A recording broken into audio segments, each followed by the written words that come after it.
Do supermarkets waste too much food? One man thought so, and he has single-handedly made it a new law that will force supermarkets in parts of France to donate the food they don't sell.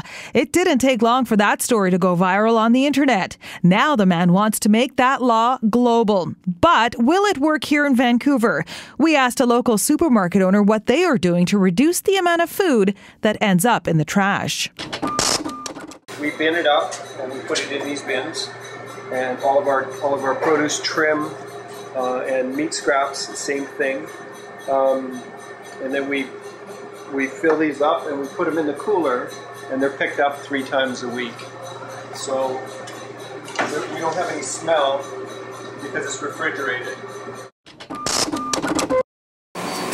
Our meat department, we have a system where everything that doesn't sell the day before is taken into the back, it's pulled, it's re-wrapped, and it's reduced at cost, and it sells out every day. Before noon, it's gone. So not a lot's going into the dumpster.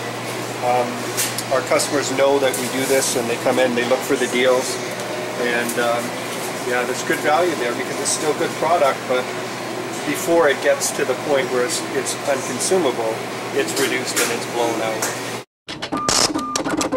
Before, where suppliers have come to us and they've said, you know, we've got this product that's coming close code, and they want to sell it to us for $1.99, for example, and I'm just throwing that number out there.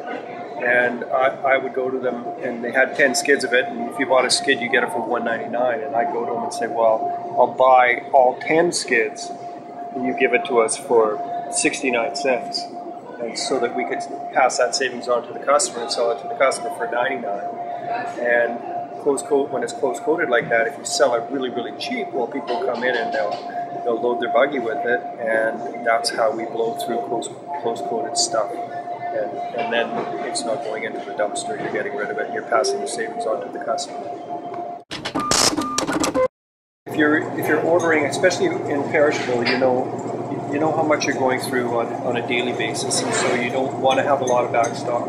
And the other thing that they do is they rotate the stock so that you have, like, if you look, the dates should be, you know, the longest date should be in the back and your shortest date should be in the front, so it's getting turned and it's getting rotated through. Collectively in our store we have 500 years of experience, and our department heads are a lot of that. They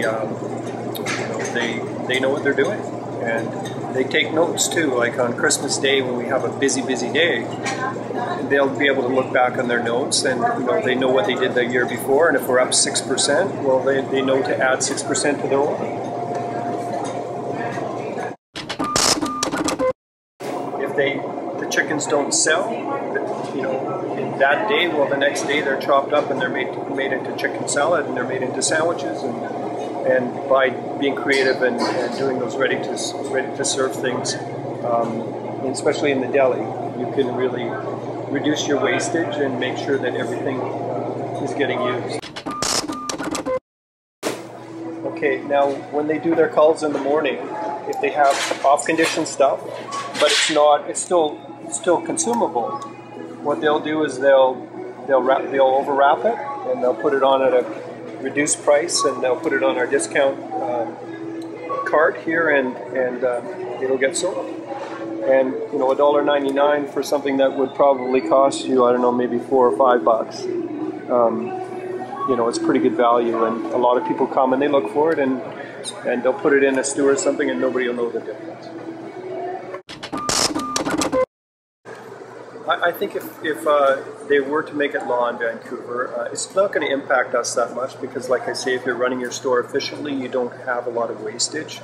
But I think, we would be happy to work with the food bank or whoever else. I know a lot of our wholesalers, a lot of the product that comes close code, they do blow it out to the food bank, Loblaws, and we do buy from Bilo also, and I know they have programs with the food bank in Vancouver, and yeah, and we give to a lot of different societies. We've got a file in the back, I call it the pat on the back file, and I'm very proud of it. I've been keeping it since we went into business, and it's about the thickness of the yellow pages, and it's all thank you letters from charities and different nonprofits that we've helped along the way. And yeah, I don't think it would impact us that much.